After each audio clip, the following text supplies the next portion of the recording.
Que la paix et le salut soient sur vous tous. Comme vous le savez déjà, les moutons nous entourent, ce sont les premiers alliés du système. Sans un choc énorme, il est impossible de les réveiller. Ceux qui nous dirigent connaissent parfaitement ce sujet, mais ils se gardent bien de révéler ce secret qui consiste principalement à obtenir la soumission inconditionnelle des masses. Il y en a qui croient apprendre la politique en étudiant des livres. Il s'agit d'une perte de temps, car en vérité, les bases de la gouvernance se trouvent plus du côté du marquis de Sade que de Machiavel. C'est en tout cas ce que nous allons tenter de démontrer aujourd'hui. Alors cette fois, sans perdre plus de temps, nous allons entrer dans le vif du sujet et je vais vous parler du super mouton que la Providence a mis sur ma route et j'espère qu'à travers lui, vous allez comprendre de manière intuitive quel est le caractère dominant de l'espèce humaine. Ce mouton que je croisais a toutes les apparences de la normalité, évidemment, puisque c'est un mouton. Il va observer les comportements et il va aussitôt les adopter et se fondre ainsi dans le moule. Et il a donc l'air tout à fait normal. On peut même dire que c'est la normalité incarnée. Et c'est donc un jeune qui s'habille avec des vêtements de marque, qui joue au foot et aux jeux vidéo, et il fait ses études comme un gentil garçon bien sage. Rien ne le distingue de ces gens que l'on voit dans les pubs ou les séries. On dirait même qu'il a été créé par la télévision et qu'il a été projeté dans le monde réel où il joue son rôle à la perfection, le rôle que les médias et le système scolaire lui ont inculqué, et si l'on entame une discussion avec lui, il se contentera alors de réciter par cœur ce qu'il a entendu. Il ne réfléchit pour ainsi dire jamais, il n'a jamais lu un livre de sa vie, et pour ce qui est de son niveau culturel, il faut juste savoir que les émissions de Cyril Hanouna représentent pour lui le comble de l'extase.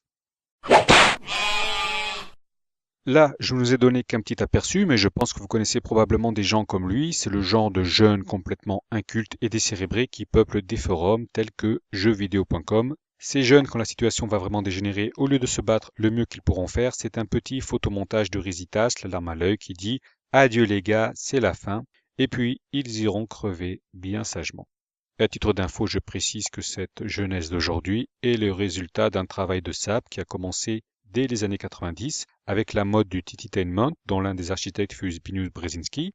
Le sabotage du système éducatif a également contribué à l'émergence de cette jeunesse totalement inepte. Et aujourd'hui, il y a des jeunes qui passent le bac et qui ne savent même pas écrire correctement, alors que si l'on remonte aux années 80, on se rend compte tout de suite que même les écoliers avaient un tout autre niveau. Depuis 25 ans, on a donc détruit méthodiquement le cerveau des enfants. Pour cela, on a fait des clips et des films au montage ultra rapide. La musique, c'est juste devenu du bruitage. Plus de mélodie, plus de voix, plus de paroles. Juste des rappeurs à la con. Et au début des années 2000, c'est l'avènement de la télé-réalité qui sert à faire croire aux jeunes qu'ils peuvent devenir des stars. Et pour terminer, il y a cette catastrophe sans précédent que représente l'apparition des smartphones et des réseaux sociaux. Tout ceci a été prévu, annoncé et méthodiquement orchestré. En principe, la jeunesse peut se révolter, les jeunes représentent donc une menace pour le système, et on a fait en sorte de les priver de cerveau. Ils sont désormais incapables de réfléchir et même dans certains cas, faire des phrases avec un sujet, un verbe et un complément est problématique. Aujourd'hui, la plupart des jeunes sont tarés, ou plutôt avec le niveau intellectuel qui est le leur, ils auraient été considérés comme des tarés il y a 30 ans. Le problème, c'est qu'entre eux, ils se croient normaux et ils ne ressentent donc aucun manque, aucun besoin d'évoluer. Voilà donc en quelques mots où nous en sommes aujourd'hui, et le mouton dont je vous parle est le parfait représentant de cette jeunesse qui a été méthodiquement détruite par le système afin d'éviter qu'elle se révolte. Ce jeune a donc un problème d'ordre culturel et intellectuel qui se superpose à son caractère de mouton, c'est-à-dire que pour lui, toutes les issues sont bloquées et il n'y a rien qui puisse le sauver de sa condition. On a affaire à quelqu'un qui non seulement est un ignare, mais qui en plus ignore qu'il en est un et qui de toute façon s'en ficherait complètement. Juste pour vous donner un exemple, c'est quelqu'un qui fait des études d'économie et de gestion et qui déclare le plus sérieusement du monde que la Chine n'est pas une superpuissance économique, car, explique-t-il, il y a encore des pauvres là-bas. Si je vous dis ça, c'est juste pour vous situer le niveau. Il est d'une ignorance abyssale, c'est comme s'il avait été enfermé toute sa vie dans une chambre avec une télévision qui n'aurait diffusé que les émissions de Cyril Hanouna. C'est une version moderne du prisonnier du mythe de la caverne de Platon. Placez le super mouton devant une télé, il absorbera toutes les informations sans offrir aucune résistance, avec les yeux écarquillés et un grand sourire aux lèvres. La télévision est devenue un outil de propagande au service des puissants. Le JT, les émissions, les séries, les films et même les pubs servent à façonner les mentalités en vue de l'agenda globaliste. Il y en a qui l'ont compris et qui la rejettent. Mais le plus souvent, la télévision se contente seulement de brasser du vide et de créer des événements à partir de rien. C'est même étonnant que des gens puissent y prêter la moindre attention, et pourtant c'est encore le cas. Ce sont les moutons qui sont le moteur de la télévision et des médias, ce sont même eux qui sont le moteur du système. Leur caractère naturel entraîne une soumission absolue et inconditionnée à un système d'asservissement, quelle que soit la forme qu'il prendra. On a l'habitude d'expliquer les dictatures totalitaires par la domination d'une petite caste de méchants tyrans, mais en réalité ce sont les moutons qui réclament ces systèmes d'asservissement. Ils n'ont qu'un seul but dans la vie, c'est d'être soumis et asservis.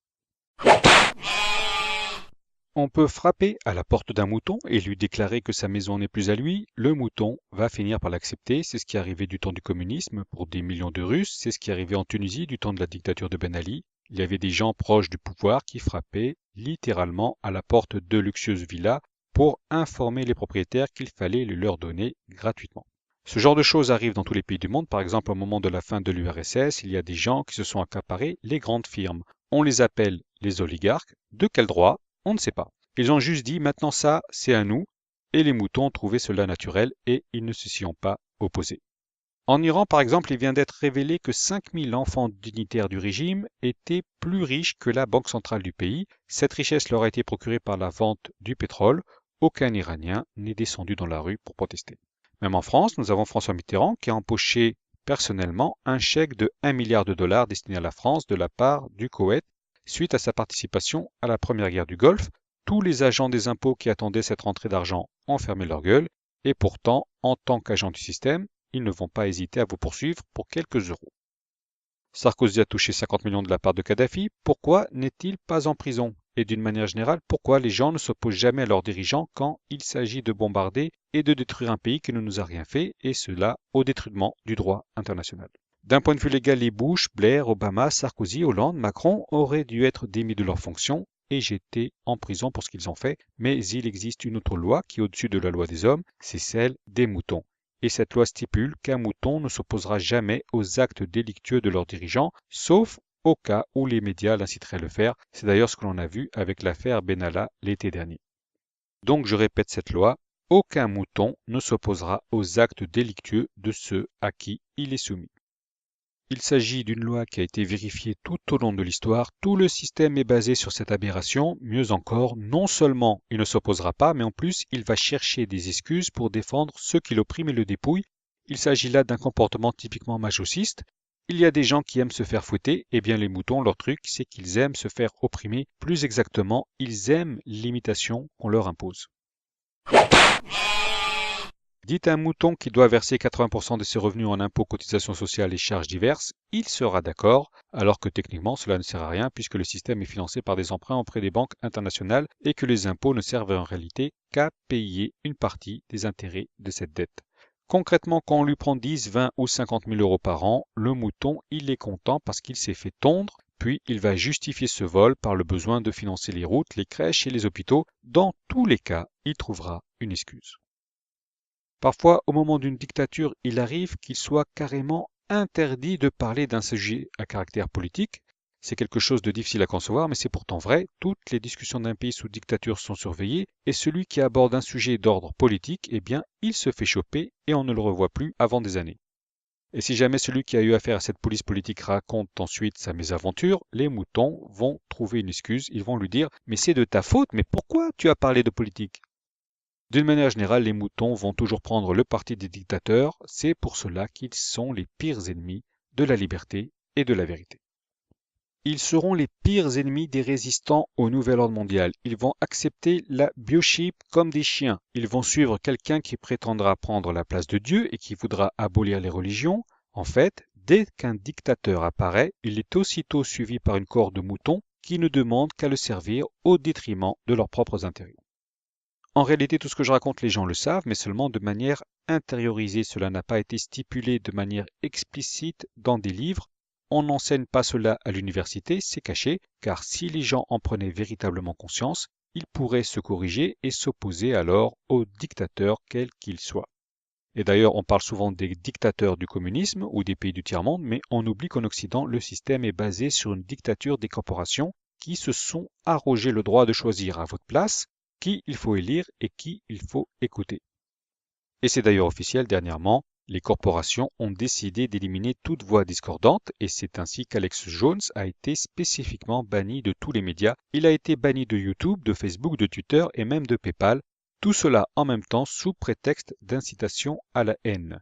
Il s'agit là d'un événement explicitement contraire aux valeurs démocratiques. Il n'y a aucun recours à un acte injustifié motivé uniquement par des motifs politiques. Mais bien entendu, les moutons ont laissé faire. Et si demain Alex Jones ou d'autres animateurs se font embarquer, finissent carrément en prison, ils ne vont pas non plus s'y opposer. Leur caractère de larve soumise les empêchera de réagir. Après ces exemples à caractère général, revenons, c'est le cas de le dire, à nos moutons, ou plutôt à notre super mouton qui va illustrer de manière intuitive et non pas intellectuelle de quoi il est réellement question. Alors un beau jour, ce super mouton qui présente toutes les apparences de la normalité a eu un comportement anormal. C'était pour lui un jour de fête puisqu'il avait réussi ses examens pour lesquels il avait sacrifié 1 an de sa vie sans s'amuser, sauf bien entendu de temps en temps pour participer aux enregistrements de Cyril Hanouna. Donc ce jour-là, il était au comble de l'extase, puisque son comportement de mouton portait enfin ses fruits. Ça, c'est la deuxième loi des moutons. Il faut que leur soumission absolue au système leur apporte quelque chose. En fait, le plus souvent, c'est d'avoir des revenus qui vont leur permettre de fonder une famille.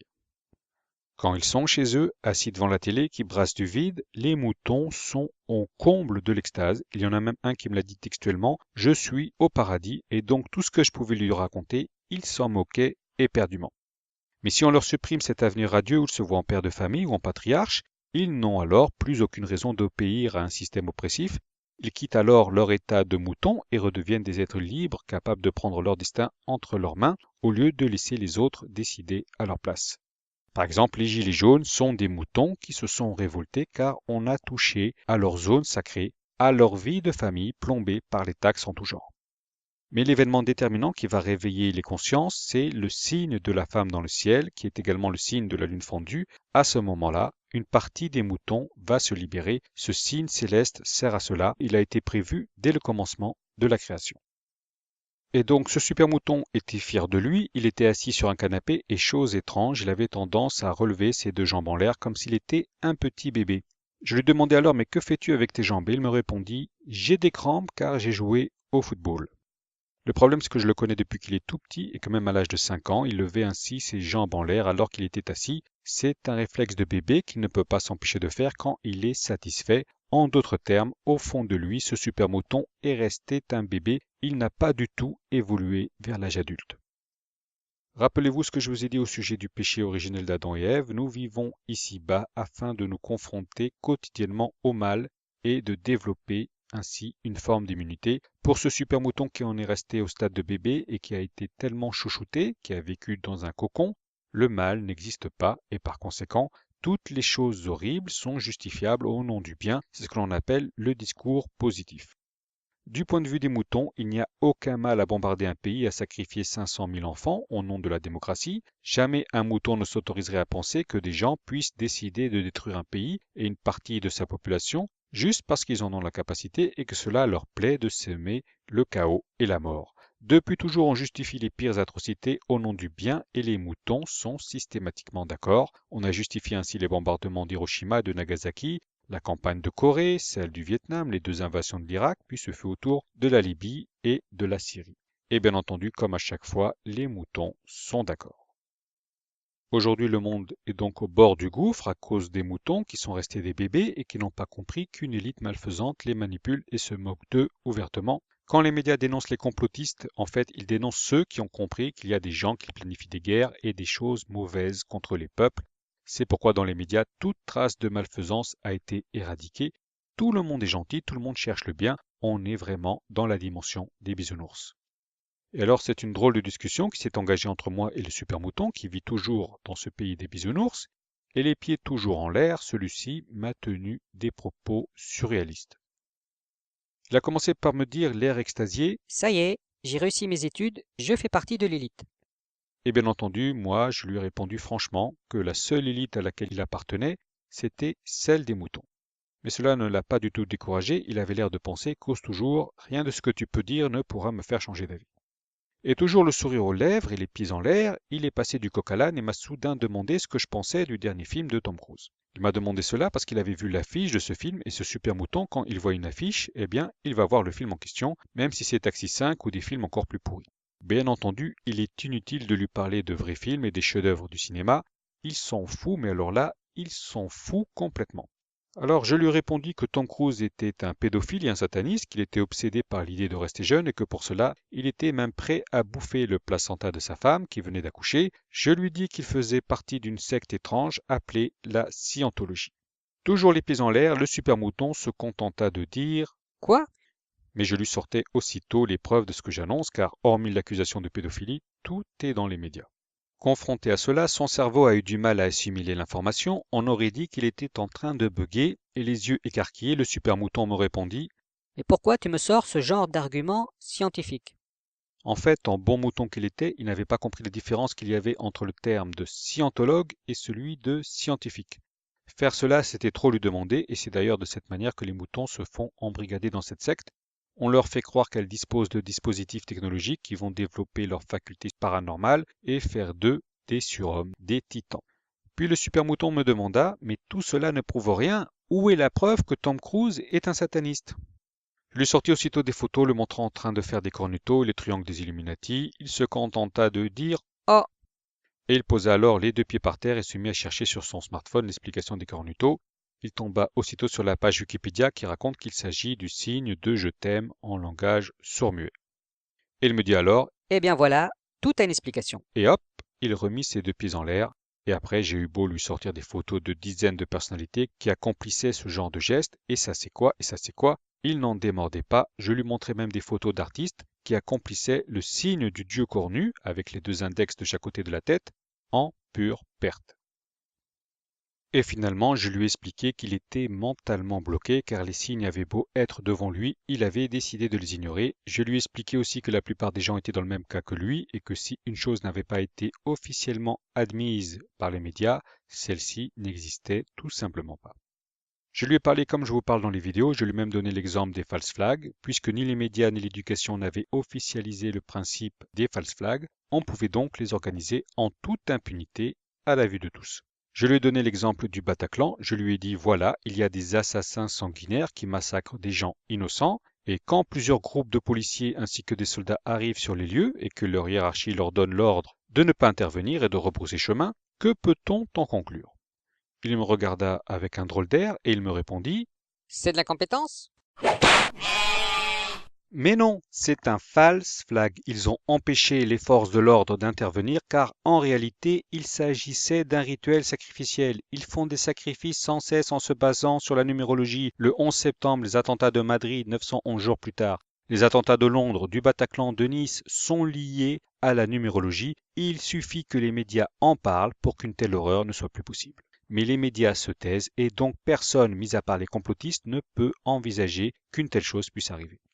Et puis je lui ai donné l'exemple de l'Italie. Je lui ai dit, sais-tu pourquoi l'Italie a été l'un des rares pays épargnés par les opérations sous faux drapeau? Tout simplement parce que les Italiens ont connu les années de plomb, une série de false flags, notamment celui de la gare de Bologne, l'assassinat d'Aldo Moro, qui ont été attribués aux Brigades Rouges, mais qui en réalité ont été commandités par un réseau de l'OTAN, le Gladio.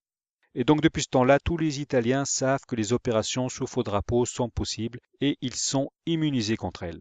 Mais me souvenant qu'il était d'une ignorance abyssale, je lui demandais « Mais sais-tu au moins ce qu'étaient les Brigades Rouges? As-tu appris cela à l'école ?» Il me regarda et me répondit Les brigades rouges? Ce seraient pas les pompiers?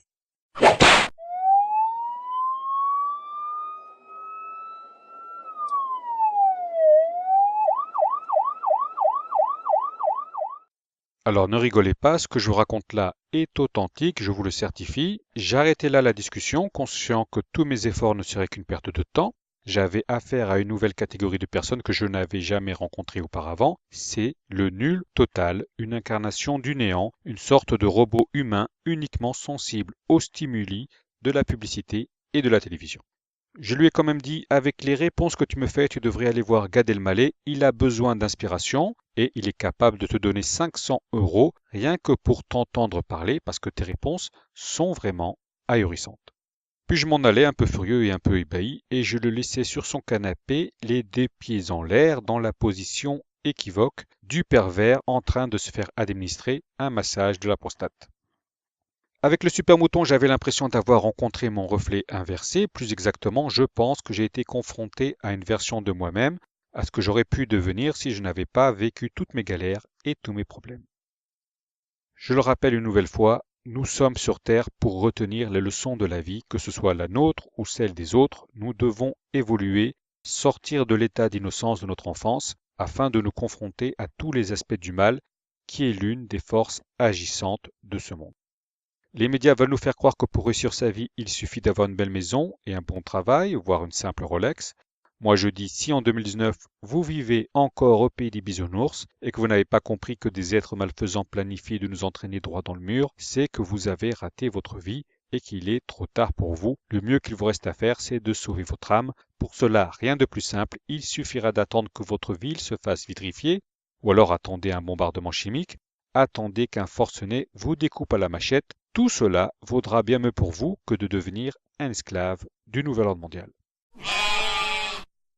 C'est d'ailleurs le sens de certaines prophéties qui annoncent que la Troisième Guerre mondiale, qui arrive à grands pas, représente en réalité une forme de miséricorde. La plupart des êtres faibles et de ceux qui ont une foi vacillante seront éliminés, et cela dans leur propre intérêt, et donc parmi les fidèles, seuls les plus forts subsisteront.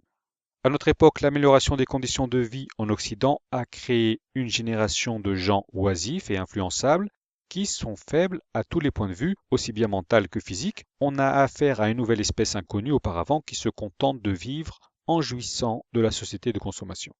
Ces moutons seront les premiers à partir. Vous qui m'écoutez et qui guettez les signes, vous n'en faites probablement pas partie, mais dites-vous bien que quand les troupes russes viendront nous envahir, il y en a qui vont penser qu'ils viennent juste pour passer des vacances au soleil. Ils ne vont pas prendre cette menace au sérieux. Au pays des bisounours, les menaces n'existent pas, il n'y a pas de monstres qui commettent des atrocités, il n'y a pas de mensonges, la vérité sort de la bouche des médias et rien d'autre n'existe.